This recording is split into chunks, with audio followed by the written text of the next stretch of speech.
શું આવતીકાલે કોઈ વ્યક્તિનું એક્સિડન્ટ થઈ જાય છે, એ એક્સિડન્ટના લીધે તે વ્યક્તિને 6 થી 8 મહિના માટે ડોક્ટર બેડ રેસ્ટ કરવાનું કહે છે અને આ 8 મહિના માટેનો ઘરનો ખર્ચો અટકી જવાનો છે. તમને પણ ખબર છે, બેંકના ઈએમઆઈ કોણ ભરશે, બાળકની ફીસ કોણ ભરશે, મમ્મી પપ્પાની દવા કોણ લાવશે, ઘરમાં જે રૂટીન ખર્ચો થવાનો છે ઘર ચલાવવા માટે તે કોણ કરશે?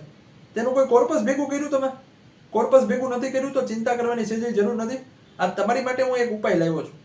હેલ્થ ઇન્સ્યોરન્સ હશે ને, એ તો તમને ખબર છે કે તમે જ્યારે દાખલ થશો એક્સિડન્ટના લીધે કોઈ ઓપરેશન આવશે તો તે બધું તો પ્રોવિઝન ત્યારે મળી જશે, પણ આ ઘરના ખર્ચા ઉપાડવા માટે કોણ આવશે તમારા? તેની માટે પર્સનલ એક્સિડન્ટ પોલિસી તમારી પાસે હોવી જોઈએ. જો પર્સનલ એક્સિડન્ટ પોલિસી હશે તો ઘરનો ખર્ચો પણ મળશે અને એની અંદરના નવા ફીચર્સ છે તે પણ મળશે. આ ફીચર્સને જાણવા માટે અને કેટલું પ્રીમિયમ આવે છે તે જાણવા માટે મારી આ ચેનલને ફોલો કરવાનું ભૂલતા નહીં. પાર્ટ 2 ની અંદર હું તમને ફીચર્સ સાથે પ્રીમિયમ પણ જણાવીશ. Thank you so much. આવા ને આવા એજ્યુકેટેડ વાળા વિડીયો જોવાનું ભૂલતા નહીં. Don't worry, I am here. Like, share અને કોમેન્ટ આવ્યા છે તો જરૂર કરજો અને તમારા મિત્રને મોકલજો. Thank you so much.